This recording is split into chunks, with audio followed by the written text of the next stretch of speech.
story about Indigo. Mark Martin, founder and CEO of Martin Consulting, joins us from studios in Delhi. Mark, thank you so much for joining in.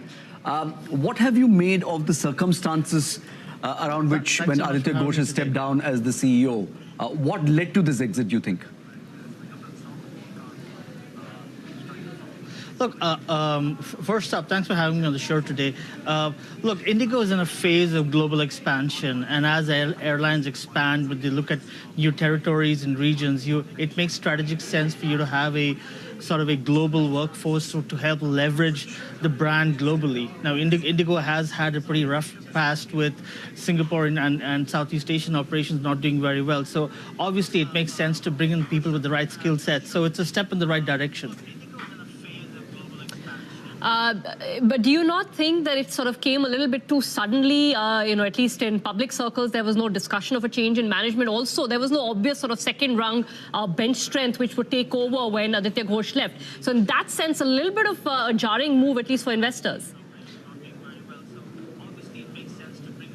Hi, yeah, for sure, because I think the reason why everybody seems to be pretty edgy is because it comes all of a sudden. It is something which was not planned. We never saw a heads up. But I think the July 31st phase out or the official exit date should give us an indication of how this is going to be tapered.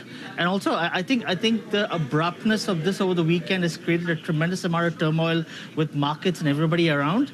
I mean, let's face it, at some point that news had to get out. And whether it's through a press conference or a press release, the sooner to do it, the better.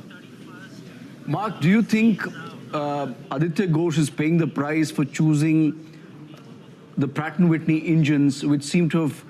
Did that cost his job?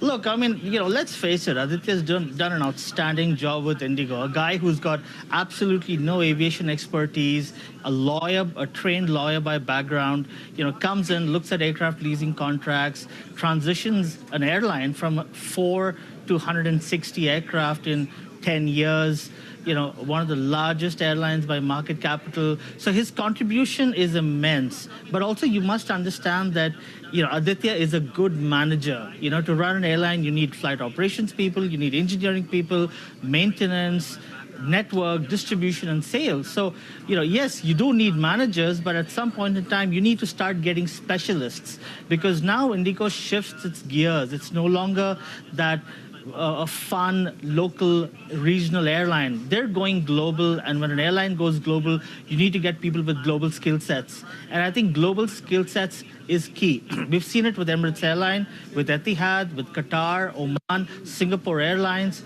So the long and short of it is that we got to respect his contribution. We should appreciate what he's done. But now the entire mode has changed at Indigo. Now we're looking at a whole different battleground. You're actually seeing this as, at least not a negative event risk for the company. Do you suspect that the airline also is now at a sort of, for the want of a better word, at a steady state? So if there is one management change at the top, it should probably not change direction dramatically for the company or the airline.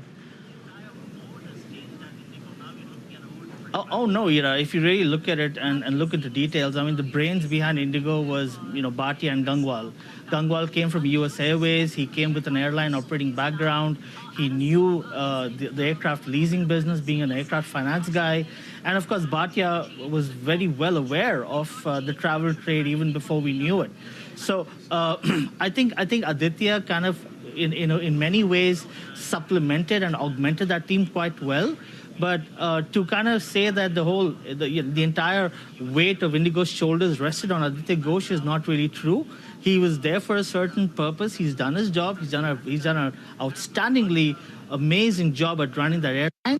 And I think we need to look at this in a positive manner because, as good managers, they have to move on and find better challenges and something more effective to do with their professional life. Mark, we'll leave it there. Thank you so much indeed for joining us. Mark Martin talking about Aditya Ghosh's exit and what this means for the airline. Up next, Fitch has affirmed India's rating at BBB negative. We'll talk to Fitch's sovereign ratings director, Thomas Ruckmacher, on the other side.